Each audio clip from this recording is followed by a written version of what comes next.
여러분 안녕하십니까? 서울경제신문의 뉴욕 특파원 김록입니다. 오늘은 매주 찾아뵙는 월가 위클리 외 새로운 별도의 컨텐츠로 한번 준비를 해봤습니다. 지금 보시는 화면이 점도표 위에 이제 위원들의 얼굴을 좀 얹어봤는데요. 이 FMC 이후에 매달 나오는 건 아닙니다만 나오는 점도표에는 다양한 정보가 담겨 있죠. 구성원들의 성향과 앞으로 전망 이런 것들이 담겨 있습니다.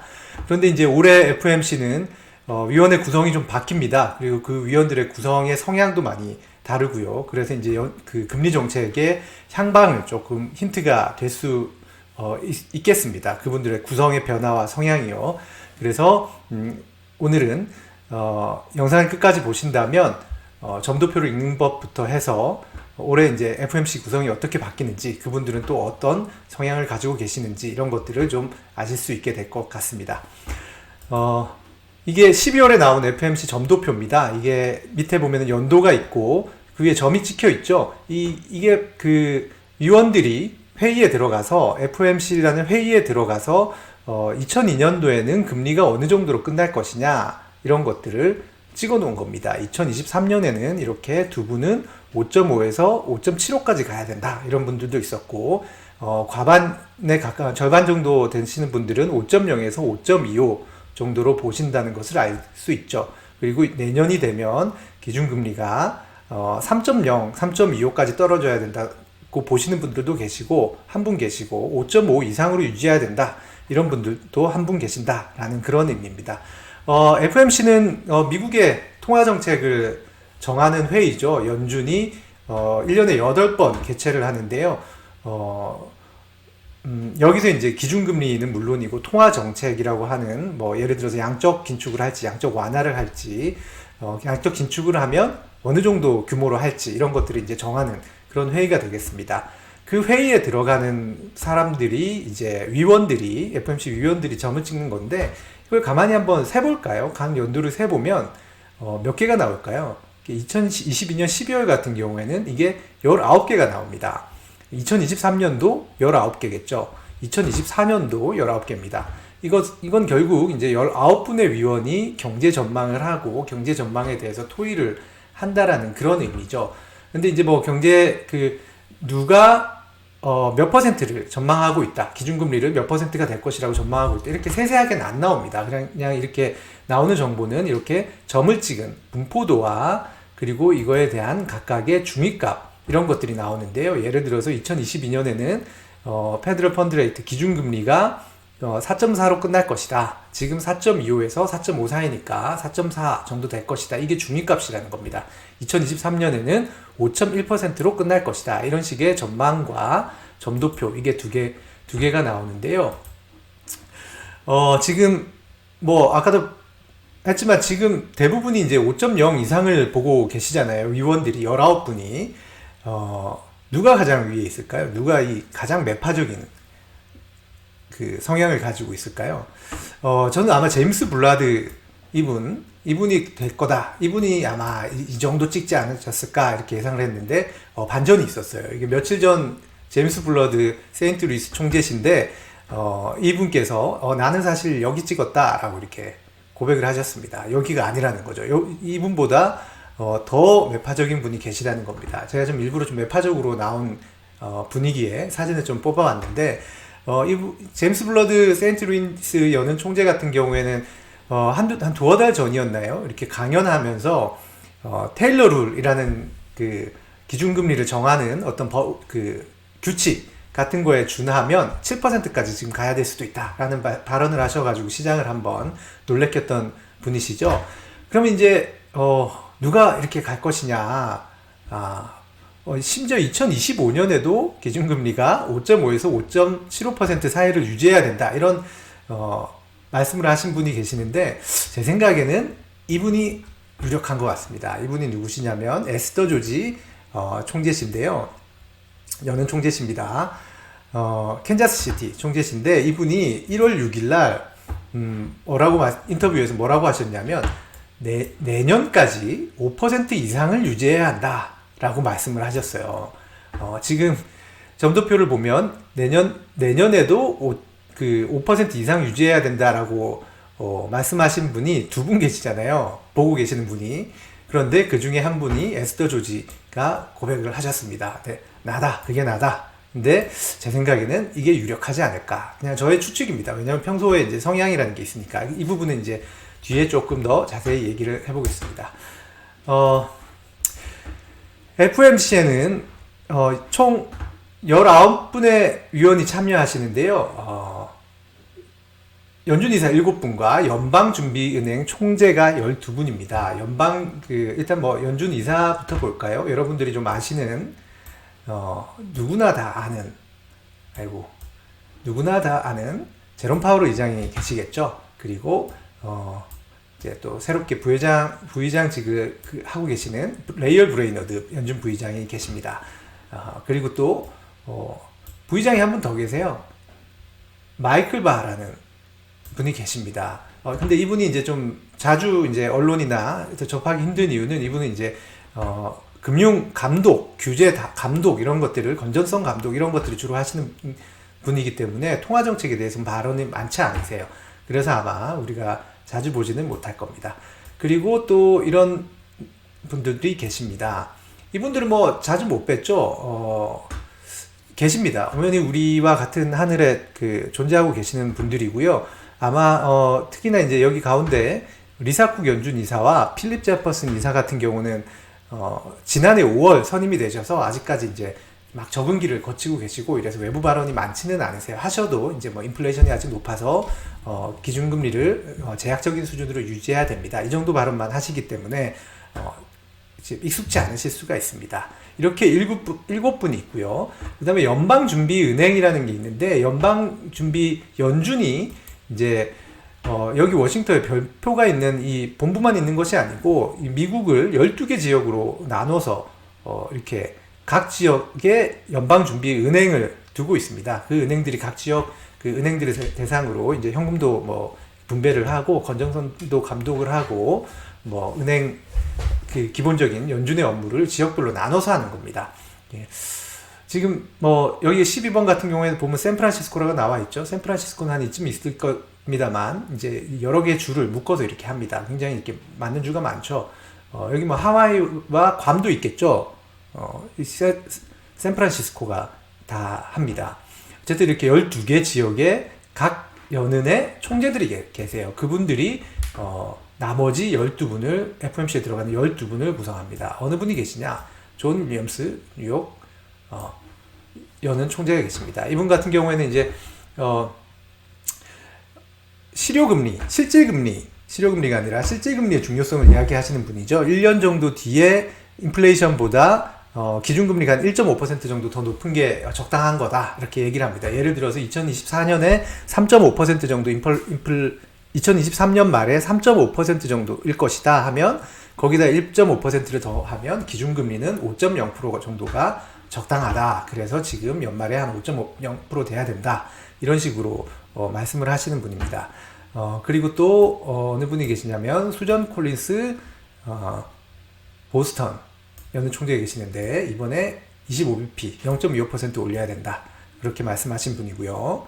제임스 블러드 아까 말씀드렸던 좀 이코노믹 갱스터의 느낌이 물씬 나시는 매파가 있습니다. 그리고 로레타 메스터 클리블랜드 연은 총재도 매파세요. 아주 인자하게 보이시지만 매파십니다. 에스더 조지 캔자스 시티 연은 총재님 아까 전에 내년까지 5% 유지해야 된다라고 굉장히 인상과 다른 강한 패트릭 하커 필라델피아 이분 굉장히 좀 합리적이신 분입니다. 이분이 스스로 잘못한 거 이런 것도 연준이 잘못한 실수 이런 것도 인플레이션에 연준 책임도 있다. 그리고 뭐 정부 책임도 있다. 뭐 공급망 같은 관리 안 하고 인력 같은 거 이민 정책 이런 거 아주 현실에 대한 진단을 정확하게 하는 분입니다. 진단을 정확하게 하면 전망도 대안도 정확하게 낼 수 있겠죠. 그리고 우리 연준의 뉴페이스 루키가 있습니다. 오스탄 굴스비 시카고 연은 총재인데요. 이분이 1월 9일부터인가 임기를 시작하셨어요. 저는 찰스 에반스 총재셨는데 그분도 굉장히 합리적인 분이셨는데 이분 같은 경우에는 오바마노믹스를 설계했던 오바마 대통령 시절에 백악관 경제자문위 위원장을 지내셨던 분입니다. 이렇게 뭐 SNL 같은 예능 프로에도 자주 나가셨고요. 스탠드업 코미디 같은 것도 유튜브에 영상 찾아보면 나옵니다. 이분이 경제학자 중 가장 웃긴 분이다 이런 평판을 받고 있는 그런 분입니다. 저명한 경제학자죠. 그리고 로리 로건, 댈러스 여는 총재도 계십니다. 로건 총재 같은 경우도 이번 FOMC에서 25bp 0.25%포인트를 올려야 한다. 그 다음에 한때 비둘기의 대명사였으나 지금 가장 강력한 메가 돼버린 닐 카시카리 미니애폴리스 여는 총재도 계시고요. 그리고 좀 상대적으로 지명도가 좀 덜하지만 토마스 바킨 리치몬드 그 여는 총재도 계십니다. 이분 같은 경우는 좀 까다로운 최근에 AP 뉴스랑 인터뷰를 하셨는데 표정 변화가 없이 이렇게 로봇처럼 이렇게 인터뷰를 하시면서 인플레이션 내려가고 있지만 그냥 CPI만 내려가서 될 게 아니고 중위 CPI도 내려가야 되고 뭐도 내려가야 되고 굉장히 좀 높은 기준을 제시하셨습니다. 레피얼 보스틱 애틀란타 여는 총재 자주 나오시죠. 이분도 25bp 인상을 사실상 지지하시고 계십니다. 이번에요. 그다음에 메리 데일리 샌프란시스코 여는 총재도 계십니다. 이분도 25bp를 지지하시는 분입니다. 이렇게 보면 12명 다 돼 있는데 지금 근데 경제 전망은 이렇게 19분이 하십니다. 그렇지만 실제로 통화정책에 투표를 하시는 분은 19분이 아니에요. 12분입니다. 12분인데 어떻게 되느냐, 상시 투표권을 가진 분이 8분이 계시고, 상시 투표권을 가지신 분이 바로 고치겠습니다. 상시 투표 8분이 계시고, 순환을 하면서 순환 투표권을 행사하시는 분이 4분 계십니다. 4분 계십니다. 어떻게 구성이 되냐? 여기 계신 분들은 상시 투표권을 가지고 계세요. 그리고 이 존 윌리엄스 뉴욕 여는 총재 같은 경우는 상시 투표권을 가지고 계십니다. 왜냐하면 뉴욕 여는 같은 경우에는 지역 여는 중에서도 좀 특이한 지위를 가지고 있습니다. 우리가 흔히 말하는 양적 긴축, 양적 완화 이런 것들의 정책을 결정을 하면 어딘가 시행을 해야 되잖아요. 그 시행하는 곳이 바로 뉴욕 여는입니다. 이렇게 통화 정책의 중심이기 때문에 뉴욕 여는 총재는 조금 특별 대우를 받습니다. 그리고 이 나머지 몇 분이죠? 11분이죠? 11분이 돌아가면서 맞습니다. 이렇게 잠깐 뭔가 색깔이 다르죠? 그렇습니다. 이렇게 조를 짜서 꾸미를 짜서 이렇게 돌아갑니다. 1분단, 2분단, 3분단 이렇게 돌아가면서 하시는데요. 2022년에는 어느 분이 하셨었냐? 바로 이 네 분입니다. 이 네 분이 하셨고요. 나머지 분들은 잠깐 나가 계시겠습니다. 잠깐 나가 계시면 또, 자꾸 잘 안 되네요.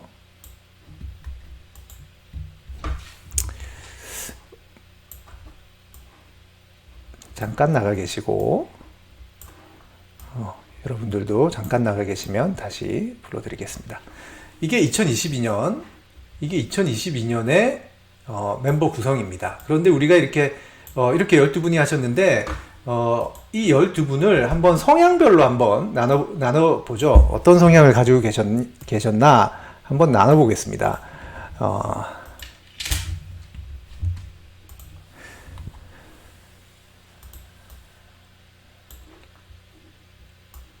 자, 뭔가 기호가 등장할 텐데요. 이렇게 매, 중립, 비둘기로 한번 나눠보겠습니다. 매, 중립, 비둘기로 한번 나눠보겠습니다. 자, 제롬 파월 연준 의장 어떻게 될까요? 매십니다. 매세요. 요즘에 좀 매입니다. 매시고, 그 다음에 레이얼 브레이너드 총재는 부의장은 어떻게 되실까요? 이분은 거의 희귀한 비둘기입니다. 지금 연준에서 보기 드문 비둘기입니다. 그리고 마이클 바 부의장 같은 경우는 중립으로 평가를 받고 있고요. 지금 제가 분류하는 성향 분석은 제 마음대로 하는 것이 아니고 웰스파고가 분석한 기준을 참고로 하고 있습니다. 미셸 보우먼 이사 같은 경우도 매로 평가를 받고 있습니다. 매로 평가를 받아요. 그 다음에 리사 쿡 이사는 어떨까요? 리사 쿡 이사는 중도. 그 다음에 필립 제퍼슨 이사 같은 경우에도 중도가 되겠습니다. 잠시 여기 계시겠습니다. 그 다음에 크리스토퍼 월러 이사 같은 경우는 매가 되겠습니다.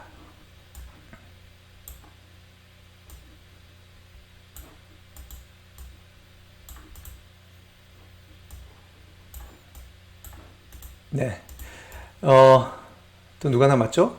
한참 남았죠? 존 윌리엄스 뉴욕 연은 총재 중도 되겠고요. 필립 제퍼슨 연준 이사는 여기였죠. 예, 중도였죠. 수전 콜린스 보스턴 그 연은 총재는 중도십니다. 그리고 이 나머지 세 분, 뭐 아까 전에 우리가 살펴봤듯이 매파십니다. 2022년에 인적 구성은 이렇게 됐었어요. 지금 사실상 이제 총 12분의 투표하는 12분의 위원이 되겠죠. 이렇게 되는데 2023년에는 어떻게 될까요? 2023년은 바뀝니다. 이제 이분들이 잠깐 나가 계시죠. 이분이 잠깐 나가 계시고, 네. 성함들도 잠깐 나가 계시고, 수존 콜린스, 보스턴 이렇게 나가겠습니다. 어느 분들이 들어오시냐? 2023년이 들어가야겠죠? 2023년입니다. 2022년은 잠깐 나가 있으면, 아이고. 화면이 좀 지저분해서 죄송합니다. 화면 조작이 익숙치 않습니다. 2023년에는,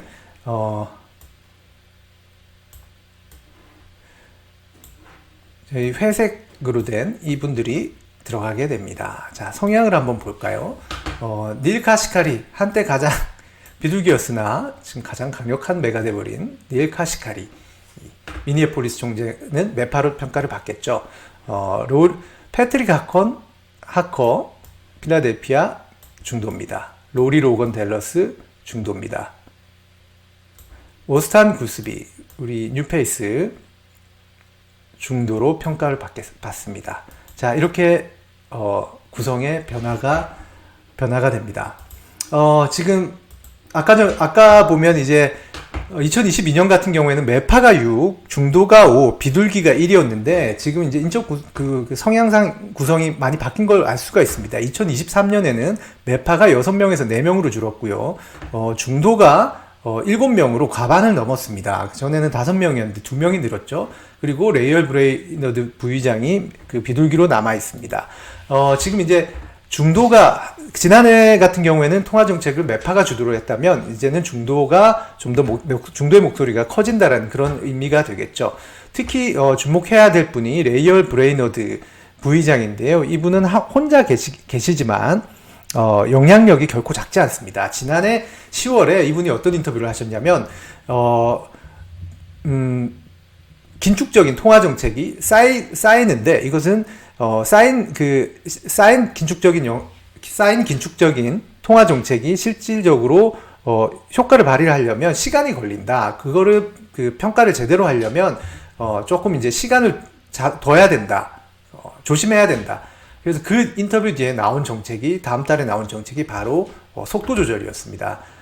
바로 속도 조절을 이끌어냈다라는 평가를 받고 계신 분이고, 이번에도 최근에 인터뷰에서 노동 수요, 지금 다른 분, 제롬 파월 연준 의장 같은 분들은 지금 임금 인상이 계속되는 것이 인플레이션의 가장 큰 적이다, 이렇게 분석을 하셨잖아요. 최근에 인터뷰에서 다른 시각을 내셨습니다. 임금도 임금이지만 그것은 일부일 수 있다. 공급망이나 갑자기 오른 휘발유 가격 이런 것들 때문에 서비스 물가가 오르는 것이기 때문에 거칠 수 있다. 그것을 한번 지켜보겠다. 이런 말씀을 하셨어요. 그 말씀이 무슨 말씀이냐면 지금 임금이 많이 떨어지지 않더라도 인플레이션이 잡힐 수 있고, 그렇다면 떨어지지 않는 노동시장 임금을 잡기 위해서 금리 인상을 계속할 필요가 없다라는 의미를 내포하고 있습니다. 그래서 앞으로 상황 변화에 따라서 굳이 꼭 실업률이 올라가지 않더라도 인플레이션만 낮아진다면 기준금리 인상을 전환을 할 수도 있고, 이런 가능성을 열어두신 겁니다. 처음 나온 이야기죠. 그래서 앞으로는 이 중도 지금 현재는 불확실성이 워낙 크기 때문에 크게 변함이 없을 겁니다. 그리고 지금 한번 보시면 2022년 예상은 아무리 비둘기 19분 중에 17분이 중도라도 5% 이상을 보셨어요. 그래서 지금 현재 불확실성이 큰 상황에서는